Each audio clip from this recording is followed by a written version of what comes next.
This is my super glue plus talc tutorial, and if my voice sounds weird, it's because I have a respirator mask on. So now that we have that out of the way, here's the talcum powder. Got it at a drugstore for, it says $1.59, and on the back it has only talc and fragrance. Apparently if you have other ingredients, cornstarch and stuff like that, it won't work so well. Talc is a mineral, so it doesn't actually absorb the chemicals, it just sort of floats in them. The here's the cyanoacrylate glue or super glue. That was relatively cheap too, but you can see by the damage to the cap that it's rather hard to open, so I already took care of that part. And what I'm going to be applying this mixture to, this is the helmet of a Volks 1/100 Helmine 5-star stories resin kit, and you could see that the point here did not cast properly. It's about a 20-year-old kit, so it's not too surprising that such a sharp detail wouldn't cast properly, but it needs to be fixed, and I really hate waiting for putty to cure, so I'm going to show you how this works. I already kind of tested it out yesterday because I didn't believe it would work, but it does work pretty well if you get the hang of it, once you get the hang of it. So the first thing is you can only mix a quite small amount at a time. I'm going to try to do my best sort of looking through the camera with this. It might be a little, I'm going to have to look around it occasionally, but you got to mix sort of roughly equal volumes of talcum powder and the super glue. And this is apparently going to be a problem here. Here we go. Just put a few drops in because I want it to be fairly liquidy. And then I got to stir it up. Oh, and I'm mixing this on a very smooth plastic Pringles can lid in the hopes that when the stuff dries out it'll crack off of here easily and I'll be able to use it. Yesterday I was using cardboard or paperboard and it was kind of annoying. So anyway, then you gotta kind of slap it on quickly here before it dries. And I'm going to hold this piece upside down this way so it'll hopefully draw itself to a bit of a point.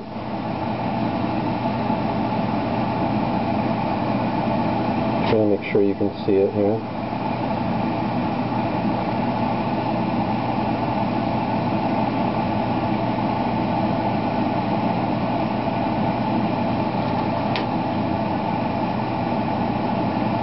So now it's starting to dry a little bit. It's starting to get a little more goopy.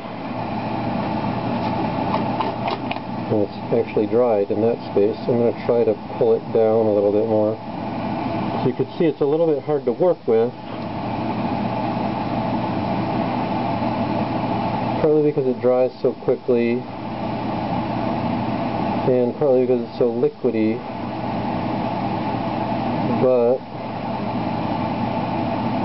I'm less annoyed by that than I am by putty that takes a day to cure or even a week to cure before I can even touch the part again and carve it sort of meaningfully. So now it's really starting to cure. It's starting to develop this kind of stringy effect, which is okay. I'm not too bugged by that. Now it's starting to cure more. I just want to try to keep it on there essentially now. Got to work it a little bit with the palette knife that I'm using. And if it looks like it's hard to manipulate, that's because it is kind of hard to manipulate. So, but when you see the condition that it gets into when it's cured, you might agree that it's a good thing to use. So, okay, it's just about hard now. I'm going to put my fingers on it a little bit. Actually, It can actually feel really hot if you do this, and it doesn't really stick to your fingers because it wants to stick just to itself. And now it's actually getting pretty nicely hard now, but it's still not quite tall enough, so it's on there pretty good, but I'm going to have to put another layer on. So what I'm going to do is I'm going to kind of carve the stuff that's on here off of here to flatten out the knife again, because a bumpy knife isn't very good for stirring. Alright.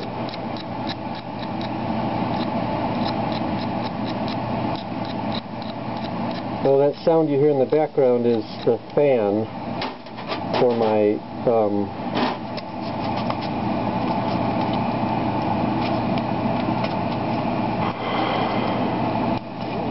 my fume hood here, my spray box, my spray booth, and you see it kind of, it just like peels right off in this thin layer. That kind of worked out nicely. Okay, so I'm going to scoop a little more of the talc here, and then add a drop of glue, I hope. There it comes. Alright. Then mix it up.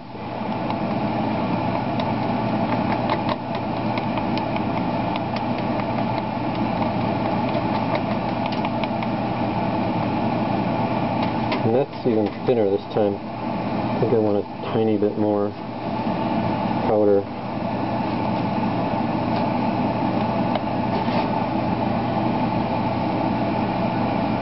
The reason I'm wearing the respirator mask is, first, because the glue smells quite bad, even though it's not actually toxic to breathe it, supposedly. But talc is actually toxic to inhale, which is weird considering how many, decades or whatever it's been used for powdering babies and stuff like that. But apparently new research shows that it is toxic to breathe it, so avoiding breathing it. I would recommend that you do the same. You can get a good respirator mask at Lowe's or Home Depot or any kind of neighborhood hardware store.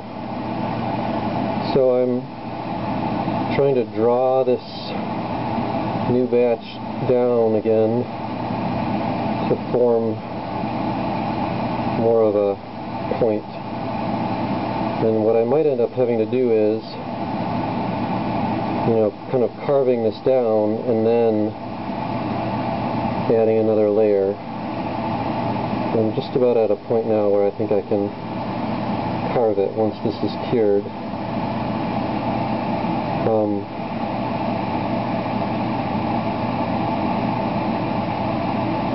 Alright, so you could see I'm trying to kind of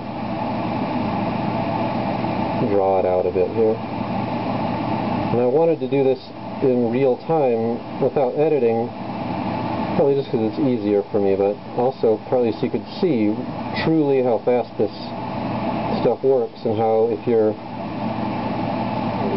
willing to deal with the kind of weird consistency of it, you can actually do repairs to your parts fast, as fast as the 10-minute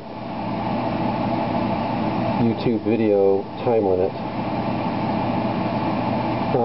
So we're about 9 minutes in here, and again, this is curing. It's just about set here.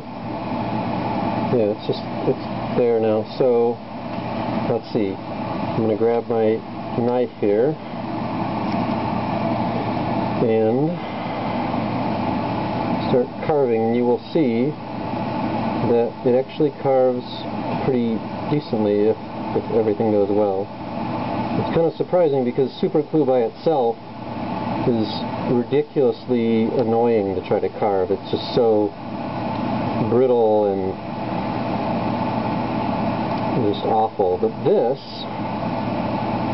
actually slices pretty nicely. You can see the slices that are kind of coming off onto the knife. So it looks like I'm going to have to split this video, but at any rate, I'm just going to keep on carving it until I get something that's worth looking at as a kind of a final product.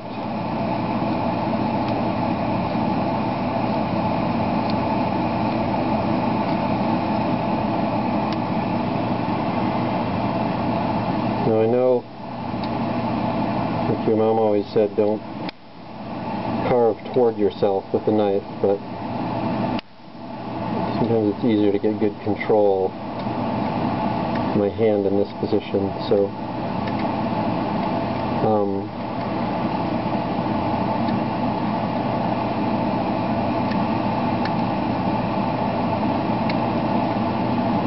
so it's carving along pretty nicely. I mean, you see it comes off in nice little flakes as I carve it.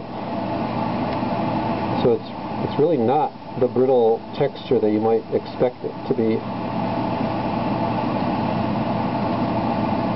And if you dig too deep, it's a little bit hard to get through. Anyway, I'm just going to concentrate on carving and maybe not talk quite so much.